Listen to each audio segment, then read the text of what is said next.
अलंकार का अर्थ और परिभाषा। प्रसिद्ध संस्कृत आचार्य दंडी ने अपनी रचना काव्यादर्श में अलंकार को परिभाषित करते हुए लिखा है, अलंकरोतीति अलंकार अर्थात शोभाकारक पदार्थ को अलंकार कहते हैं। वस्तुतः भाषा को शब्द एवं शब्द के अर्थ से सुसज्जित एवं सुंदर बनाने की मनोरंजक प्रक्रिया को अलंकार कहा जाता है। अलंकार काव्य भाषा के लिए महत्वपूर्ण होते हैं। यह भाव की अभिव्यक्ति को अधिक प्रभावी बनाते हैं। अब आते हैं हम अलंकार के भेद पर। अलंकार को दो रूपों में व्यक्त किया जाता है, शब्दालंकार एवं अर्थालंकार।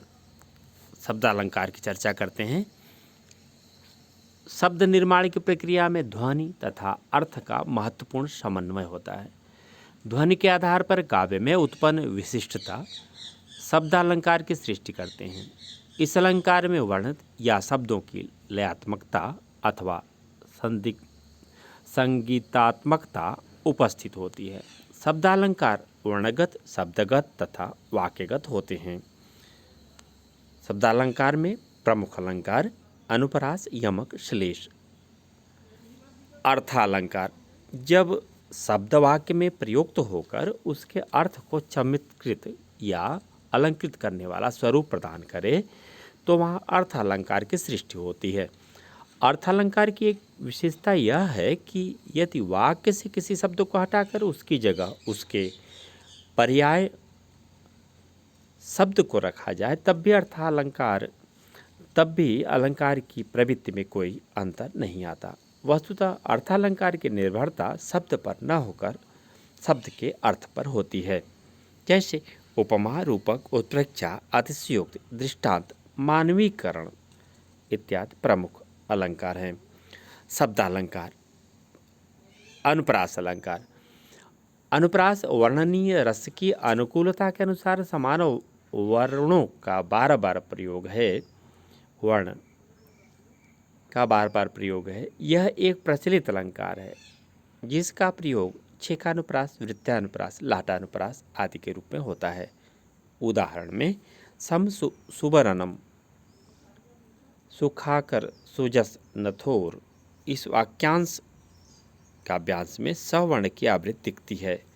यह आवृत्ति अनुप्रास अलंकार के रूप में जानी जाती है। अनुप्रास में वर्ण की आवृत्ति, वर्ण अभिप्राय अक्षर से है। अनुप्रास अलंकार के भेद, इसके 5 भेद हैं। श्रुत्यानुप्रास, वृत्तानुप्रास, छेकानुप्रास, लाटानुप्रास और अंत्यानुप्रास। श्रुत्यानुप्रास एक ही स्थान से उच्चारित होने वाले वर्णों की आवृत्ति, इसे श्रुत्यानुप्रास कहते हैं। वृत्तानुप्रास समान वर्ण की अनेक बार आवृत्ति। छेकानुप्रास जब कोई वर्ण मात्र 2 बार ही आए। लाटानुप्रास शब्द व अर्थ की आवृत्ति के बाद भी अन्य के उपरांत भिन्न अर्थ मिले। अंत्यानुप्रास शब्दों के अंत में समान ध्वनि की आवृत्ति, यह अंत्यानुप्रास है। यमक अलंकार। यमक एक शब्दालंकार है। यमक का अर्थ होता है युग्म अर्थात जोड़ा। इसमें भिन्न अर्थ के साथ किसी वर्ण अथवा शब्द की आवृत्ति होती है। उदाहरण, कहे कवि बेनी ब्याल की चुराए लेनी बेनी। इस काव्यांश बेनी की आवृत्ति है। प्रथम बेनी का अर्थ है कवि बेनी प्रसाद तथा दूसरे बेनी का अर्थ है ज्योति। श्लेष अलंकार जब कोई शब्द वाक्य में प्रयुक्त होकर 2 या 2 से अधिक भिन्न भिन्न अर्थ दे तो वही श्लेष अलंकार होता है। इस अलंकार के अंतर्गत एक शब्द एक से अधिक अर्थों का बोध कराकर पूरे वाक्य को विशिष्ट अर्थ प्रदान करने में सक्षम होता है। उदाहरण, सुबरन को खोजत फिरत कवि व्यभिचारी चोर। इस काव्य पंक्ति में सुबरन के कई अर्थ ध्वनित हो रहे हैं। सुबरन, यहाँ पे जाने सुबरन का अर्थ यहाँ कवि व्यभिचारी और चोर से संबंधित है। अर्थात कवि सुबरन अर्थात सुवर्ण अच्छे शब्द को ढूंढता है। व्यभिचारी सुबरन अर्थात सुंदर वर्ण वाली स्त्री को ढूंढता है। चोर सुबरन अर्थात स्वर्ण को ढूंढता है। यहाँ श्लेष अलंकार है। अर्थालंकार। उपमा अलंकार जब काव्य में समान धर्म के आधार पर एक वस्तु की समानता अथवा तुलना अन्य वस्तु से की जाए तब वह उपमा अलंकार होता है। जिसकी उपमा दी जाए उसे उपमेय तथा जिसके द्वारा उपमा यानी तुलना की जाए उसे उपमान कहते हैं। उपमेय और उपमान की समानता प्रदर्शित करने के लिए सादृश्यवाचक शब्द प्रयोग किए जाते हैं। उदाहरण मुख मयंक सम मंजू मनोहर।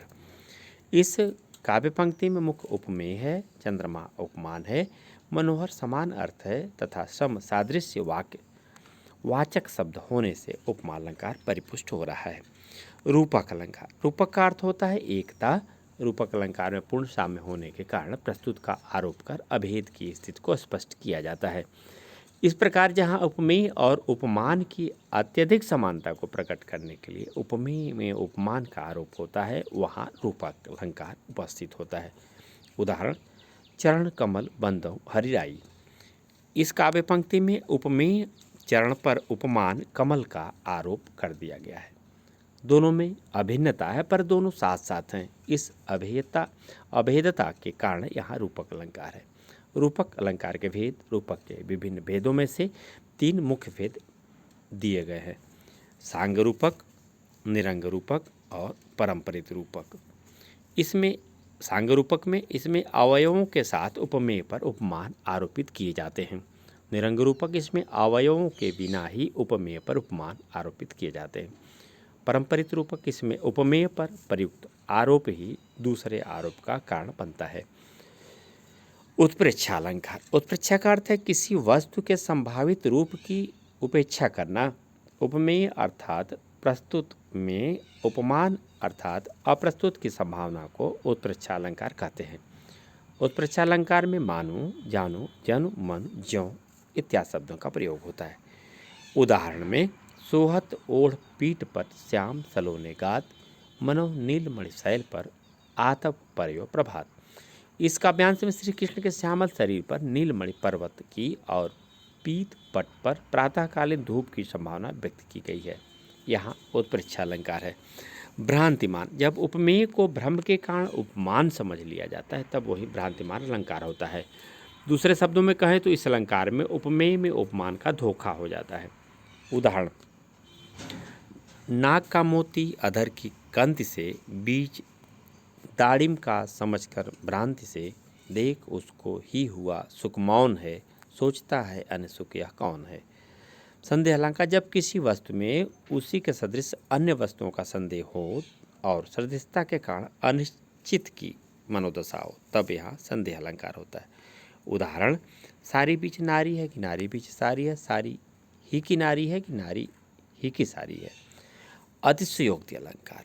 जब किसी वस्तु, व्यक्ति अथवा स्थिति की प्रशंसा करते हुए कोई बात बहुत बढ़ा चढ़ाकर अथवा लोक सीमा का उल्लंघन करके कही जाए तब वहाँ अतिशयोक्ति अलंकार उपस्थित होता है। उदाहरण आगे नदियाँ बड़ी अपार, घोड़ा उतरे कैसे पार, राणा ने सोचा इस पार, तब तक चेतक था उस पार। इस काव्यांश में राणा अभी नदी पार करने की सोच ही रहे थे कि उनका घोड़ा चेतक नदी के पार भी हो गया। यहाँ वेग गति के विषय में बहुत बढ़ा चढ़ाकर कहने से अतिशयोक्ति अलंकार परिपुष्ट हुआ है। अनन्वय अलंकार। काव्य में जहाँ उपमान के अभाव के कारण उपमेय को ही उपमान बना दिया जाए वहाँ अनन्वय अलंकार होता है। उदाहरण राम से राम, सिया सी सिया, सिर मौरे बिरंच विचार सवारे। प्रतीप अलंकार। जहाँ उपमेय को उपमान और उपमान को उपमेय बना दिया गया हो तो यह प्रतीप अलंकार होता है। प्रतीप अलंकार में उपमा अलंकार की विपरीत स्थिति होती है। उदाहरण उसी तपस्वी से लंबे थे देवदार दो चार खड़े। दृष्टांत अलंकार। उपमेय एवं उपमान के साधारण धर्म में भिन्नता होने पर भी बिंब प्रतिबिंब भाव से कथन करने को दृष्टांत अलंकार कहते हैं। दूसरे शब्दों में कहें तो दृष्टांत अलंकार के अंतर्गत पहले एक बात कहकर उसको स्पष्ट करने के लिए उससे मिलती जुलती अन्य बात कही जाती है। उदाहरण परिप्रेम नंदलाल के मोई न भावत जोग, मधुपराज पद पाई के भीखन मांगत लोग।